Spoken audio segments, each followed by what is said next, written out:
All right. Let's now take a look at these are projects that we need to evaluate a number of the options, and I think it's important to point out the board has committed to the due diligence to look at the various options.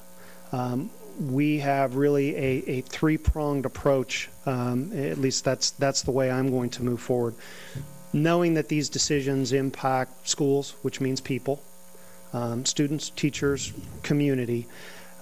First off, we need to collect all the relevant data that you need as we discuss a number of these options.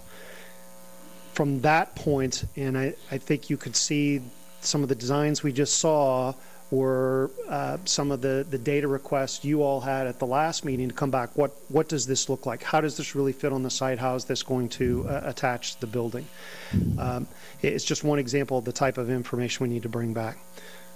Once we have all the data that you need, then there is, of course, the discussion that you'll have at the table. And it goes hand in hand with the award the district received. In any time we've had data, it's been made available to the community and the public. So be it on the website and at schools. If you'll remember the boundary maps, we had boundary maps, and not only those being impacted, but across the district so folks could see that. So the commitment to, as we walk through the evaluation process, will continue to be very transparent. It's at that point in time then, and you all said it very clearly at our last meeting, that you'll want to begin to engage in one format or another as we move forward the community. So in answer to one of the comments that was made earlier on where are you, the issue is, as you've done with the bond issue, the boundary decision, again, you will be in the community, but we're in the process. There's a lot of misinformation, I think, that has been put forth, be it websites or elsewhere, that is making speculation well before you've had the opportunity to even discuss these various options.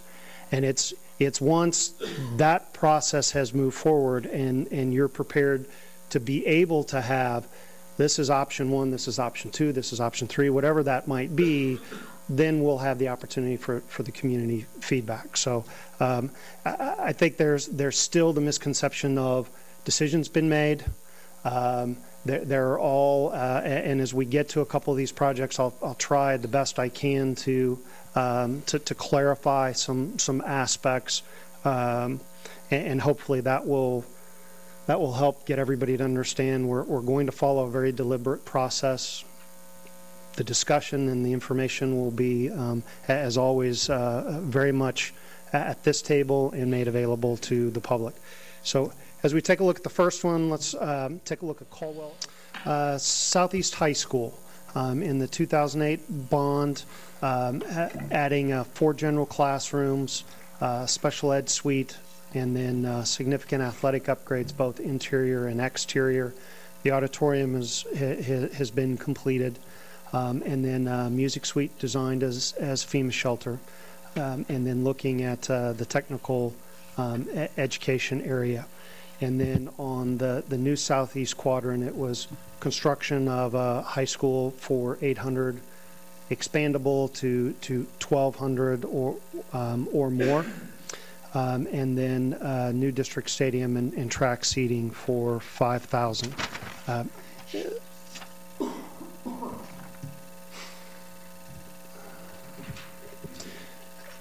Couple aspects that before we get into to looking at some of the details. Enrollment, when we looked at RSP projection for the southeast area, is one that is projected to be stable or some growth. Now, the projection is also contingent upon the southeast quadrant. That growth is much greater once platting and development and those things start on down the line. But over the next 5 to 10 year projection they had that it would remain stable. We have not received any FEMA funding for this project. As I talked about the last time, and I will just continue to reiterate, when you look at our loss of operating funds, and that's the staffing, the textbook, the supplemental salaries for yearbook and fine arts and athletics and all of those aspects, that's the area that we have had significant impact. It's why you all had to make difficult decisions a year ago around the ability to, could we afford to open the new buildings and continue to staff the old buildings? And the answer was no, and we had to look at those options. How do we best utilize state-of-the-art classrooms for our students as we look at all of these pieces? There will be a transportation cost impact that we need to address, and currently we're working on that. The transportation is going to be one of those that when we come back and we talk about it, it's going to be a range, because there are conscious decisions we can make based on start time and some other aspects that can have a huge impact in what those transportation costs look like. And then when we think about our capital outlay funds, I just want to reiterate that it's been over $20 million, which we had planned on including in these bond projects because of the loss of capital equalization. Will we receive equalization anytime soon? It doesn't appear so. However, that was an area that the panel of judges most recently in their decision felt that the entire capital outlay component for state financing was unconstitutional if they didn't address the equalization. So I take that as hope.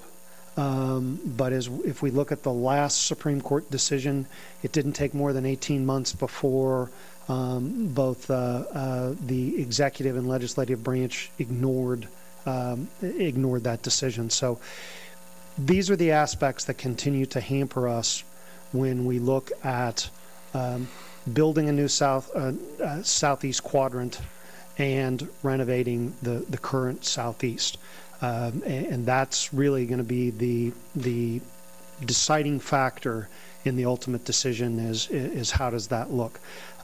As I said, we continue to look at information as we look around staffing and those estimates on what possibility is there if you open, how does that impact boundaries, how does that impact staffing, all those aspects we'll continue to work on and be able to bring back more information. Property acquisition costs and challenges are a significant concern, and I expressed that the last time. When you look at our experience with North, you look at potential everything from we don't yet know full extent of utilities, of drainage, of all the requirements if we can vacate a street, and you'll see why here in just a moment. And please correct me if I am stating something that my feeling as the board has been pretty straightforward in saying. Two aspects as we think about Southeast. One, Southeast will not disappear. The high school is not being closed and students redistributed to other buildings. That is not at all what we have discussed. The issue is, do you renovate Southeast and do you open a new Southeast Quadrant High School? Or do you move the current Southeast to a new Southeast Quadrant High School? That's what's been discussed.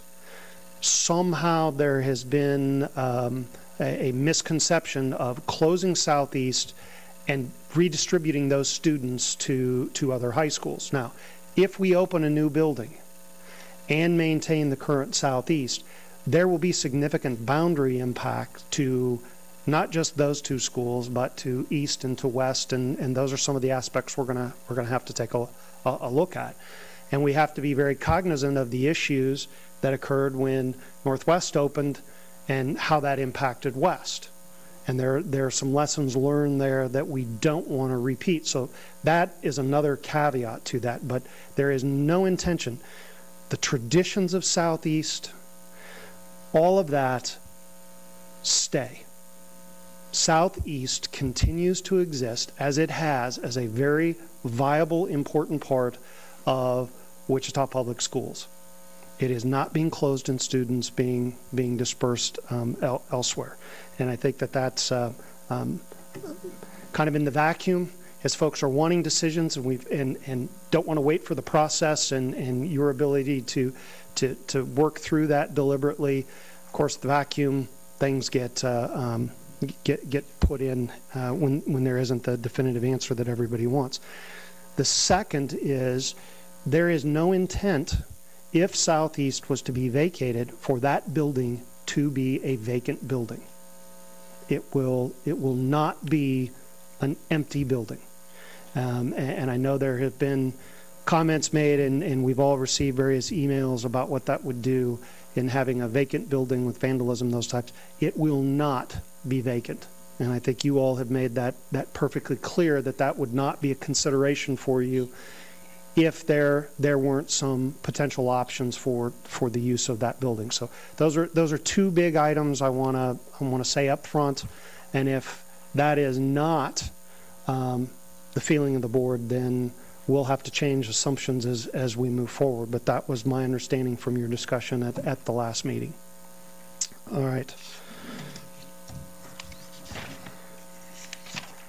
So as we take a look at the recommendations, again, just as I said, for the current Southeast, we have the first option, which is do the building expansion and improvements as defined in the 2008 bond plan, or relocate to new location and repurpose the existing building. Then as we take a look at the new Southeast quadrant, option one is opening the building as originally was discussed for 800 students, or expanding the academic portion of the building so that it could handle 1,800 students in the new plan. The design of that plan and the common areas, when you look at the gyms, you look at the cafeterias and all, are intentionally designed to be able to handle expansion as we grow. The issue, and you'll see that on the plan here in a minute, is around the academic space when we go to expand the number of students. So let's start with the current Southeast and look at option one on what is currently in the plan. Okay, this is a plan looking at the proposed bond issue described project. And as you can see in red, that's the main part of our expansion, which is the new athletic complex that includes our new gym, locker rooms, and swimming pool. Very comparable to what you've just recently seen completed at Heights. It's almost identical. Same gym, same pool, same locker room capabilities. That's growing to the west.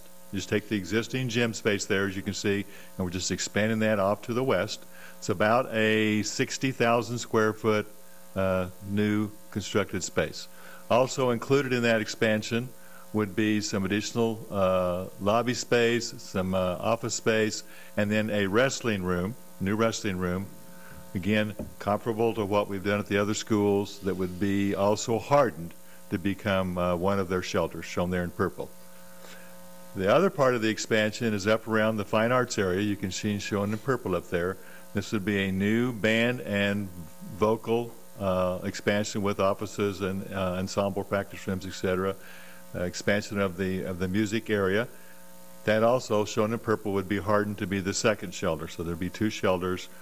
About 14,000 square feet of our 60,000 square feet is actually hardened to be shelter space. The areas shown in yellow, those are existing spaces that get modified in some way with some renovation, whether that might be just a change of its nature or that could be a complete renovation of those spaces. And we looked at the site, and our concern on the site is that with the space available between the new expansion shown in red to the west and Pinecrest, there's not enough room to accommodate a new full-size baseball field, which is one of your goals, a full-size ladies softball field, 8 new tennis courts, some additional new parking, as well as some practice area for football and soccer. So you can see in this option, we have 2 options. One is to acquire about, I think there are 20 residences located to the west, about 4 acres of land that would be acquired under this option to allow the expansion and construction of those additional athletic. This would be very comparable to what we are building just north of North High School as far as the spaces are concerned. The track that you can see to the south and practice football field, that's already been completed. That was done earlier, and that is also shared by Curtis, shared by Southeastern Curtis, and there is also an existing soccer field that is shared by Curtis and Southeast in that south area. And one of the issues as we look at this site is wanting to compare to the standards that were established for the athletic activities areas at each of the high schools, that were being as equitable as possible based on those standards from high school to high school. From Lincoln on Pinecrest, or how many houses are we talking that we would have to buy to accommodate the baseball field and the softball field? You have any idea of that yet? It's about 20 units. It's 20 units. Yes. And what did we buy over here? About 20? We bought 32, I yeah. believe, didn't we? 31, 32? Yeah. Okay, thank you. And just some of the differences to note. Here at North, we had some multi-family use. Predominantly, they were individual residences. Here, that section is all duplex, fourplex. I mean, it's multiple family, and that is a single owner. I would also point out the actual goal that you had for all the high schools is that they would have 2 baseball fields, 2 softball fields, 2 practice fields for football, and 2 practice fields for soccer. Now, obviously, that takes tremendous acreage. On our bigger sites, we can do that, but in Southeast, that would be so what you see in front of us is, as Mr. Cox talked about, in getting closer to the standard that for each of the high schools, and adding the space is going to further require, when we look at trying to bring the site up to be equitable with the others, is going to require further space. And this is just another option. And there's probably different ways you could draw the options and different ways we could expand it. But to get closer to our option, particularly with the practice fields, we still only have 1 baseball and 1 softball field, but we would have a little more practice space for both soccer and football. And you can see this would be about another 20 residences to the west. So Connie? Okay. Got a couple questions. Okay. If you go back to your first picture. Okay. All right. Okay, the comment has been made that we have 10 acres there, and 10 acres is lots of space. You don't need any more. You don't need to buy these apartments. You don't need to expand across Pinecrest. 10 acres will accommodate everything that you want to do. So would you please show me on this picture up here where the 10 acres starts and stops and where it is,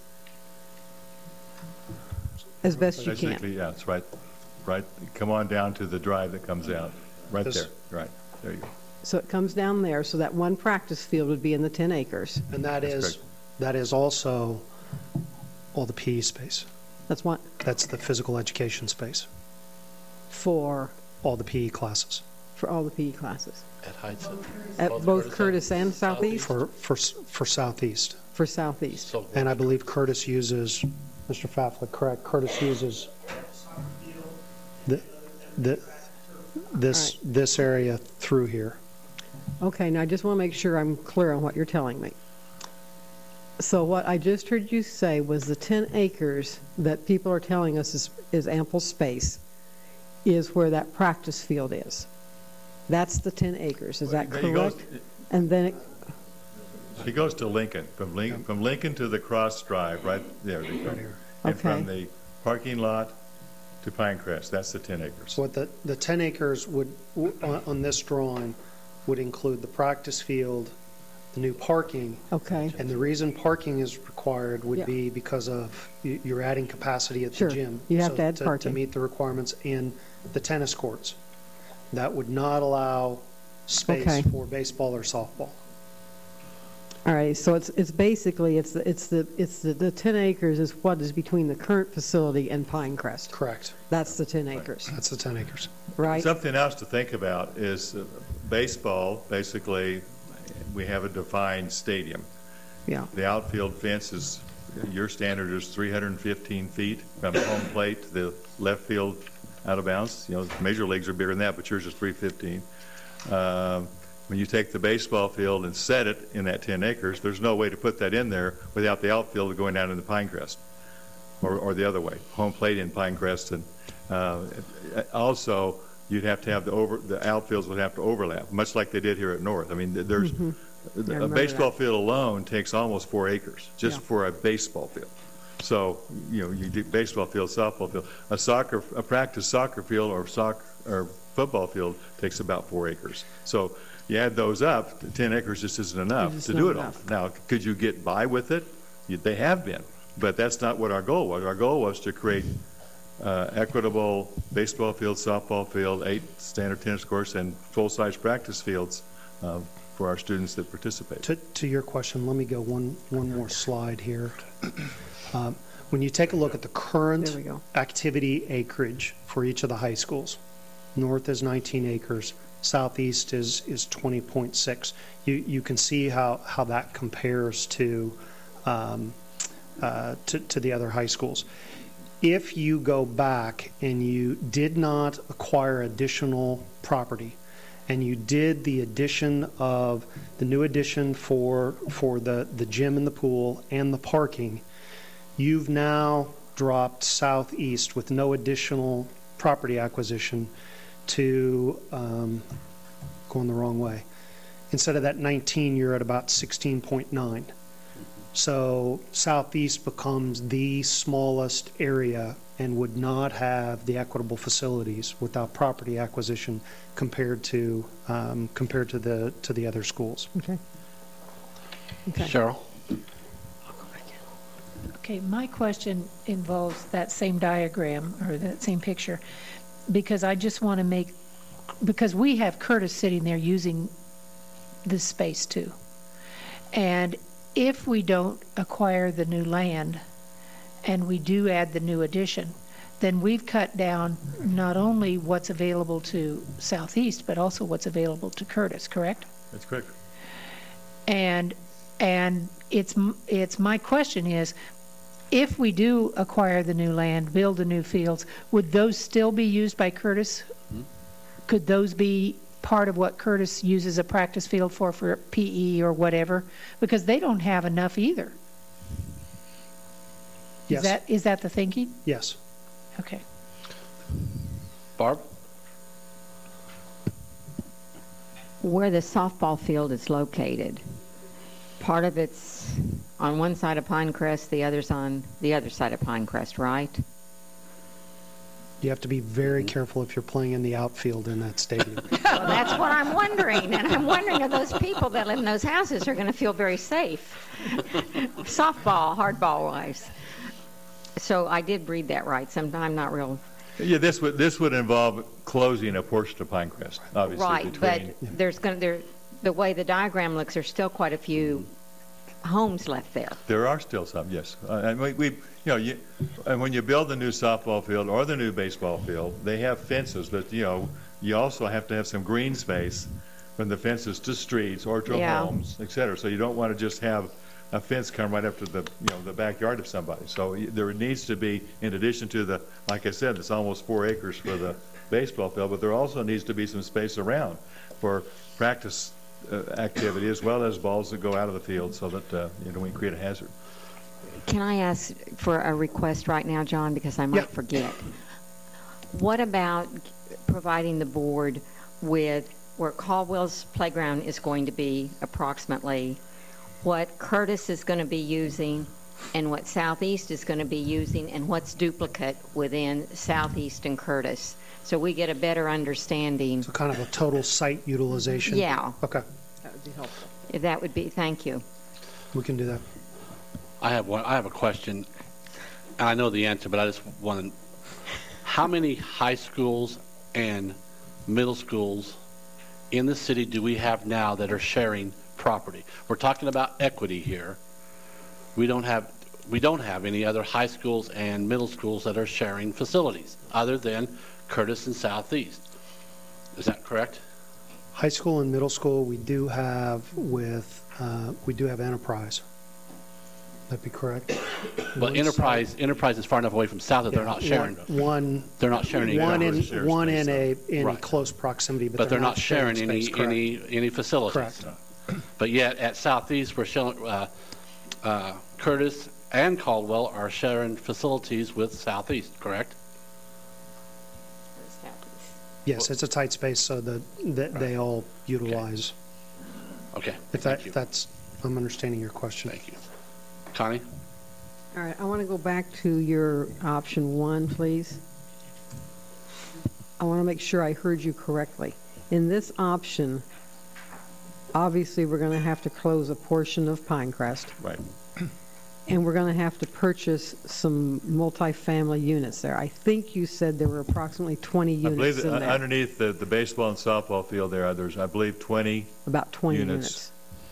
All under right. this option that we would have to All purchase. right. And I'm sorry. And this is an area where there's, we don't know what all the details would be. As you plot that out, how much space, might the city require between the existing structures, what we might have to do if we're able to vacate part of Pinecrest? Would there be any other drive that would be necessary? So, that could increase. We just don't know at this phase. Right. And then in your other option where you show the 3 practice fields, this option here, tell me again approximately how many multifamily units are underneath those 2 practice fields there. Get an approximate number. It kind of depends on how many you would purchase south of that new street that would connect Pinecrest to the west, but approximately another 20. About another you'd be 20 looking at a units. total of 40 purchases with that. Right. Who owns that property? Builders, Inc. Builders, Inc. And who's the CEO of Builders, Inc.? Who's the head of Builders, Inc.? I'm sorry, I don't know. Who is it? I'm not sure who the CEO is. I believe that Mr. Garvey, who has spoken to the board, is one of the owners of that property, is my understanding. So Mr. Garvey, who's been down here telling us to build on this property, wants to sell his 40 units to us. Has anyone asked him if he'll give it to us? We have not had any discussions regarding acquisition of the property other than in the conceptual nature. Well, if he's so concerned about the area around Southeast, maybe he ought to donate all this to us. That might change things dramatically, but I'm not Mr. Garvey. Thank you.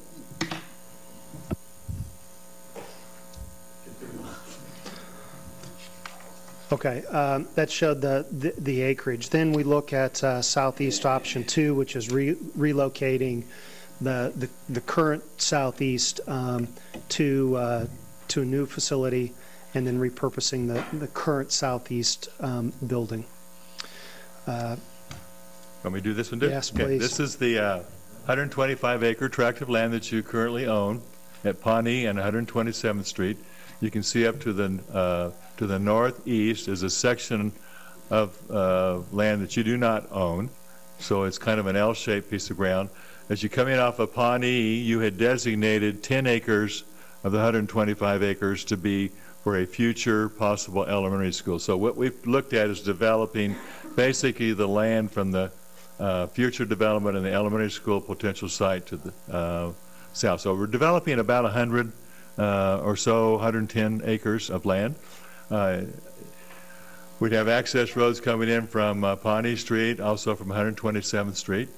The high school is shown there. Can you point where that is to them? It's basically a the Northeast Magnet Plan, which is kind of a linear Main Street concept, with the athletic fine arts complex where the arrow is, very exactly like you see at the Northeast Magnet.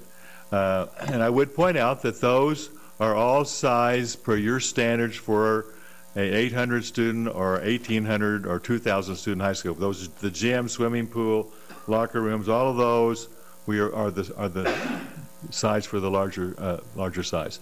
Then as you go on to the east, then would be the Main Street, 2 stories high, much like Northeast Magnet, that has academic classrooms, and that's designed so that those academic wings can grow. So the size of the school varies based on how much academic space we build, classrooms, social studies, English, language arts, those kinds of classroom spaces.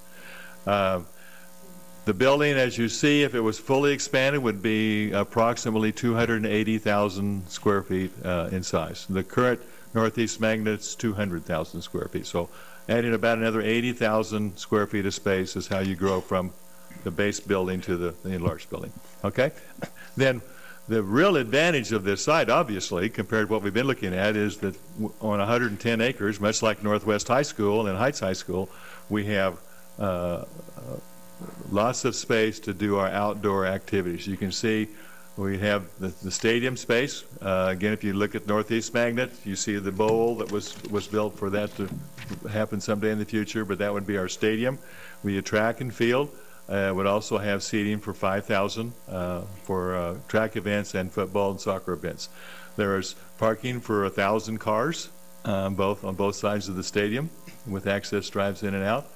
There is also then a complex of 2 baseball fields, 2 softball fields in our ideal setting where they're all around a common core. There's 3 practice fields for soccer. There's 2 or 3 practice fields for football, and then there's our 8 complex for tennis. So, obviously the advantage to the site is that it does have the acreage that we can do both the building in its expanded nature, and also we have the space for all of the activity space. And then as we take a look at timeline, Southeast option 1 is about 35 months. And if you then look at the Southeast Quadrant High School, it's 30 to 34 months. One of the issues, much like Caldwell, because of the tight nature of the site, once construction starts at Southeast, the athletic fields will disappear. So for a period of time in this, the athletic fields, those teams will have to be much like North did, say, with soccer and some of the others here for quite some time. Tennis. We'll have to transport or move to a different site for them to be able to practice, and that's just the nature of the staging of that site. So that will be a consequence as construction would begin. So, Cheryl? I just wanted to clarify something that you said, and that was that the infrastructure for the building, the library capacity, the cafeteria, all that infrastructure piece, would be built for 2,000? The infrastructure, when we talk about the core spaces, that's, the auditorium, the 900-seat auditorium, the cafeteria and kitchen, the 2,400-seat gym with the track, the swimming pool, the locker room spaces, the music, the band room, the vocal room, all of those spaces are designed to accommodate either an 800-student capacity like we started out at Northeast Magnet, or it could grow to 1,800. It's just a matter of how much additional classroom space then we do as we would expand those wings. Okay, so... But you could start with 800, you could then grow it to 1,200, you could grow it to 1,600, you could grow it to 1,800, depending on how big the academic wings would become. Okay, yeah, I want to make sure that I'm hearing you exactly right. It can grow up to 1,800 the way that it's built. Even if it were an 800 school, the infrastructure wouldn't have to be rebuilt in order to take on another 600, 800, 1,000 kids. That's correct. Yeah, it's all sized for a larger capacity, yes. Okay, yeah, that's what I up to thought as you were much as saying, but I wanted to 1,800. make sure that I was clear. Because truly, we're building this to grow. Because other than not building the classroom space, the rest of it could be expanded to hold many more students. That's correct. Correct. Okay, and then, so if we decided to do this, and we added the classroom space to hold 16 or 1,800 kids, we wouldn't have to redo the design for the infrastructure. That's correct. What you see in white is basically the Northeast Magnet Plan. Right. With, like I said, the cafeteria, commons, kitchen, PE athletic complex, and then Main Street, 2 stories high, that leads off, in their case, to the west. In this case, it goes east. And you can see the initial academic wings are there for 800, shown in white. The red shows those academic wings growing, and in this case, doubling in size, so that we could accommodate 1,600, 1,800 if you choose to do that. Right. Another huge if we close southeast, the old building, and move southeast to the new building. And John, you're exactly right. We are not planning to not do southeast. Correct. It's just which building it's going to be in, or both. But if we did that, we could begin to build it for, because right now they have 1,600 students there. Build it for 1,600. If we could build it for 16 or even 1,800, then we could pick up the new kids. Is that a true statement? Correct. Okay. Right. Thank you. And this is the same design as Northeast Magnet. Yes. And that's a beautiful school. So that site is also designed to add the academic wings, as you see here, should we need to look at that as a comprehensive high school in the future, or we wanted that program to expand beyond 800. I think that's the beauty of this design, is that you've got the common areas designed for expansion, and then it's a matter of adding the academic and the way it's designed. It's very easy to do. Okay, and one more quick question, just to make sure that I'm tracking with you. The cost that you're giving to us is for 800 students. Well, it's for 16. We gave you 2 costs. Okay, there's right. the cost to be 800, and there's the cost to be 16 to 1,800. Okay. 16 to 18, right? We gave you 2 costs. Okay. Right. Okay, thank you. And they both include the stadium. Both of those costs include the 5,000. It includes all the other stuff around it. Yes, it does. Everything you saw on the site plan. The baseball fields, the tennis courts. Space. Right. The parking, and it includes the stadium. Right. Connie? John, as you alluded earlier, there were a lot of statements made by our speakers. And by the way, I want to compliment, only one of the speakers remained and has heard this entire conversation. And I want to thank you, sir, for staying and listening. I appreciate that. I wish the other speakers had been able to do that also.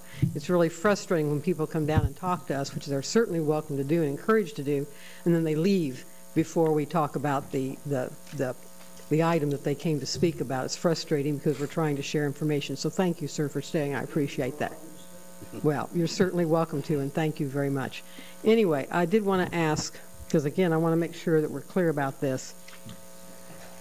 Under the current Southeast High School, option 1, which is to do what is to build the gym, lockers, and all that stuff, we have budgeted approximately $13,850,000 plus whatever it's going to cost us to. No, we're not going to have to purchase property. Mr. Garvey's going to give it to us. So approximately $13,850,000. To build the new high school at a capacity of 1,600, you're estimating $54 million. So if we take the $13 million, well, actually, to build it for an 800 was $42 million. I'm getting confused here. It was $42 million. So if we take the $42 million and add the $13 million to it, we get a lot more than $54 million. We get about $56 million. Right. So we're actually saving about $2 million, give or take, in the facilities. That's correct. Potentially. Is that about right? I mean, Yes. give or take, approximately. Okay, it's new math, you know. Okay. Remember, these are order of magnitude numbers until we get to That's the big right. stuff. That's right. That's correct. Okay, now then I wanted to ask Those are one one other question. John, I don't mean to put you on the spot here, and I know you haven't thought this through, but you have a slide up here that talks about repurposing the current Southeast High building. You flipped a slide through here that showed that. One of our speakers alluded to the fact that we would be putting in an outdoor shooting range and implied that there'd be bullets flying through the neighborhood and everything. And I was highly offended by that speaker. I can assure you of that. There is no way, people, we're going to have bullets flying through this neighborhood because of an outdoor shooting range at this building. Give me a break. Just to let you know, the police department has its own range out by Lake Afton, so we won't be shooting that bullets person at Southeast just High School. Really offended me.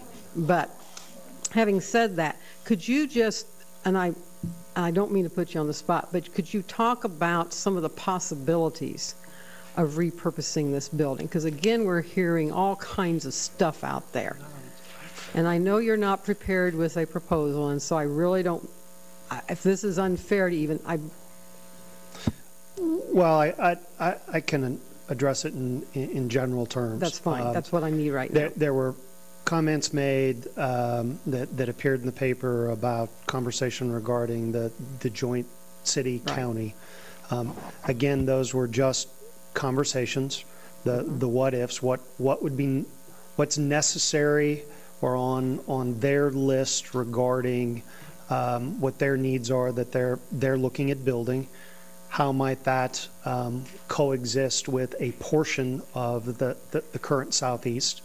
I don't know if we get down that road and we need to look at this building, if that conversation would continue. I think it's a significant potential savings to the taxpayers, but you have to go through that process. Looking at consolidating district professional development, we have various office locations around the district, looking at consolidating district opportunities in that site. Continuing to look at the portion of the site functioning as an education center, both K-12 and higher ed. Interestingly enough, after the article appeared in the paper, I've had a number of folks ask about timeline and those types of things. So I think if the board moved that direction, we could become much more specific in talking about options. At this point in time, what I've tried to do is the due diligence as we looked at all of our district holdings. What value is present there in really our property portfolio, and then knowing that is not a facility that in any way, shape, or form we would want to leave vacant. What's the magnitude of options? And they're extensive.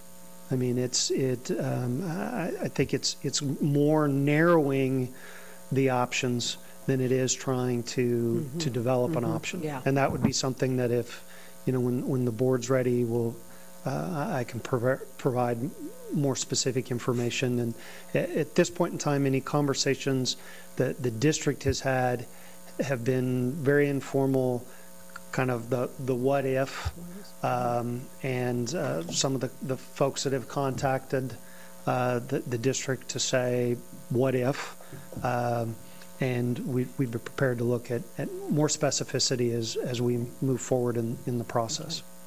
Thank you. And that's what I really needed, was just some general, because the building is large enough and has all kinds of potential there that we could use it for a variety of things. Absolutely. All righty. Thank you. Lenore? Well, and a variety of things that would be value added to the community. Absolutely, absolutely. Just because we've given the illustration, Barb and I were just trying to figure out on this, the new Southeast, where you have the option 2, where we would have an expanded 1,600 to 1,800 student facility. There are a couple of little red graphics on there that we were sort of trying to guess what those might be. Could you explain those to us? Okay, what they are. On either end of the building, and then the one in the center, please, sir? Sure. Let's go to the far east end, the kind of half round Yes, shape, sir. the other end. There. That is a lecture facility, not unlike what you're in here, that would be actually designed in kind of a unique way. It would have, in addition to, it'd be tiered with, so that you can have tables and group study areas within the actual room, so you could have lectures like we have here, or you could have group study during the lecture. It would just be something very similar that was created at Hutchinson Community College not too long ago in their new science building. There's 2 of these lecture halls, which John has seen and liked, and so we've incorporated one of those into this facility. It would seat about 200 people for lecture facilities, but also would be a teaching space for a variety of instruction. You might want, you want anything more than you can. The other space on the other end is enlarging the weight training facility from what's at Northeast Magnet. Because Northeast Magnet has a smaller weight facility. This would be building the full 5,000 square foot like we are building at the other larger high schools. And then the one in the middle is some additional office space. As we grow with additional staff, we would need a little bit additional office space. Thank you. That's the only 3 additional things we'd be adding to the Main Street beyond those academic wings. And the way it sits right there, that's 52 million or 54 million, right? 54 million. With yes. everything that we see right there? Yes. Okay, thank you. I don't see any more questions. You guys did a good job for us tonight. Thank you very much. Excellent. Gives us a lot of information. We will, the specific information you requested, we'll bring back. There's some of the information is in cohort survival. Moving from Caldwell to Curtis to Southeast, we'll have that information. What I would ask, and for the board's consideration, would be at our next board meeting, as we look at particularly the 3 sites where I gave you specific recommendations about moving those projects forward, that we start with those to see if there are any additional questions, concerns, because that may be a starting point for us then to proceed with those projects. We've got the others we need to study for programmatic reasons, as well as the various options here that we'll try to provide the next layer of detail for your discussion. And as I started this, really looking at the early discussion phase now, making sure you have all the information that's necessary. There are no simple answers. It gets complex as you take one step. There's 2 more that we have to look at, and making sure you have that information for the appropriate discussion you need to have prior to making decisions, as well as once that information's there on what steps that the board would like to take to engage the community in some of the discussion. So that's really where we'll move next, unless there's other direction from the board. Will be kind of a step at a time. I know I can be a little methodical, and that can frustrate folks, but I think we need to be very systematic and thorough as we move forward because of the importance of these decisions. Okay. Thank you. Mike, we're ready for the next item, finally.